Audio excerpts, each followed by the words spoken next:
I found a very surprising fact after interviewing over 100 Shopify store owners. When it comes to influencer marketing, around a third of stores say that it just doesn't work. It's oversaturated, it just doesn't work for our products. I've heard it all. But another third say it's one of, if not the best traffic source in terms of ROI and sales for their store. These two groups are using very different strategies, and I kept seeing the same mistakes come up over and over again in the group that said it doesn't work. And that's exactly what we're going to talk about in this video. My name's Aaron Jack. I've made several million with influencer marketing, and I'm the owner of the Partner Up Shopify app, which makes influencer marketing less painful for small and medium Shopify stores. It turns out influencer marketing, a lot like ads, it's much easier to waste money than to make money. And by making even one of these 6 mistakes, there's a high chance of losing money,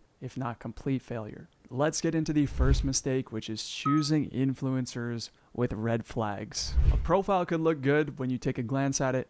A lot of followers, engagement seems okay, they're in your niche. But hold on, the red flags are, does this person have a lot of fake followers? Because you can easily buy them on Instagram.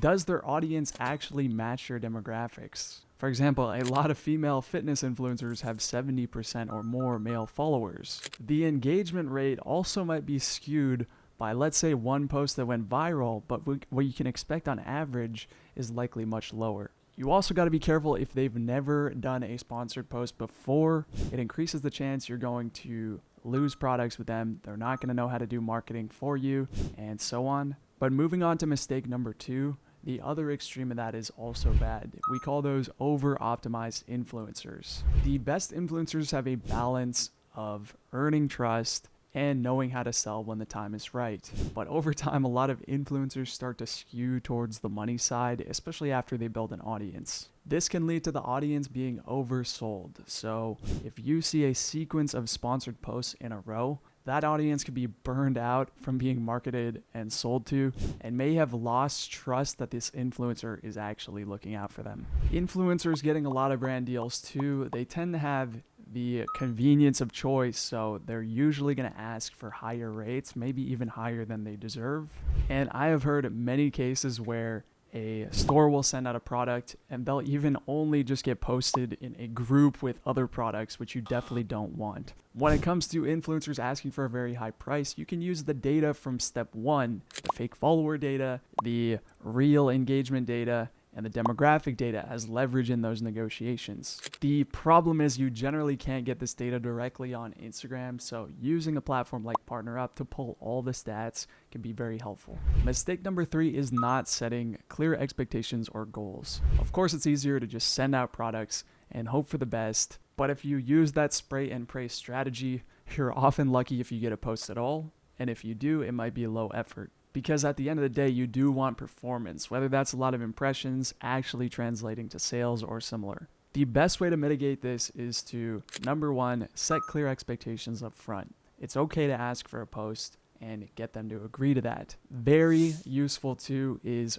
referencing similar content that did well for your brand. And if you even want to take it to the highest level, you can take an example from their profile. They already know how to do it well. And especially if that post had high engagement and good stats, just tell them to make another one exactly like that for your brand. It's never an exact science, but all of these combined will increase the chances of a viral post. Now, mistake number 4 is overspending. Also an issue with ads. You think the more you put in, the faster you're going to get test data back, and it'll just speed everything up. But if you want to ensure you're making a return, it's better to go broad than narrow, meaning testing a bunch and then doubling down on the ones you already know work best in that order.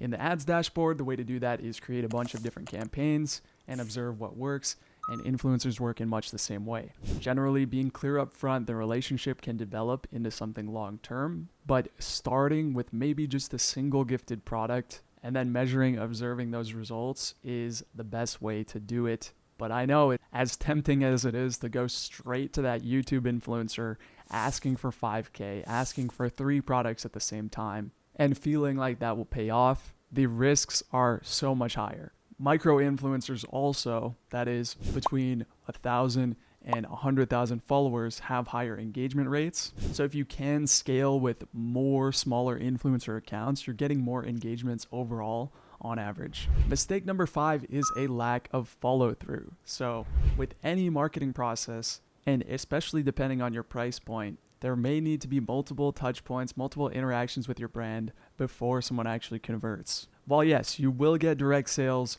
people just seeing the content and immediately buying, that does happen. You're really throwing away money if you're not first retargeting those people, and second, doing things like bundles, combining, let's say, a post with 3 stories spread out over time, so you get more exposure to hit people when they're exactly in the right mood to buy. Another way you can follow through, at least on your expenses, is to repurpose your best performing content. Rather than just having them post on their profile, you can now do a collab post on Instagram where it'll go on your brand and on their profile, and that will also give you your brand name right at the top of the post. So even more exposure, more prominent place to click on the brand name, and then even downloading that content, displaying it places like on your website, cross-posting it to different social media. You did pay for that content, so you should definitely be using it. Mistake number 6, and this is very, very common, is not measuring ROI and other key stats.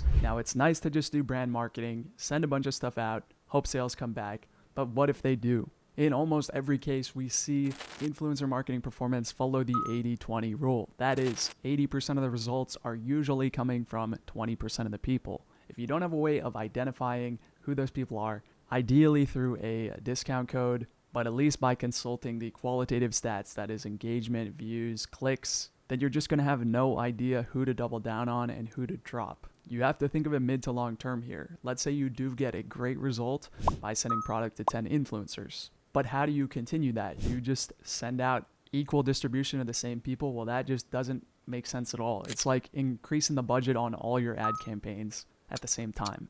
Worth noting too is that views and engagement don't always convert to sales. This really depends on the influencer's relationship with their audience, how well they sell, and other various things of that nature. So it is highly recommended to have some sort of affiliate or commission program, which both serves to incentivize people more, allow them to post on their own schedule. If it goes well, they might do another post without extra products, fixed payment. And on top of that, you can see the true sales coming through. Even if it does cost you a bit more, you're only paying that as a variable cost on top of what you're already making.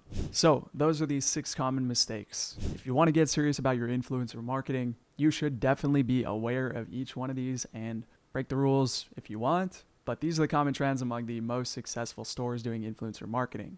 If you want help with this, we do have our Shopify app Partner Up, which helps you do all the above in an automated and streamlined way. And we're focused on small, medium Shopify stores because the other solutions out there, they're either super expensive or didn't really have all the features that people wanted. Anyway, with that being said, if you want more Shopify marketing content, hit subscribe, and I will see you in the next video.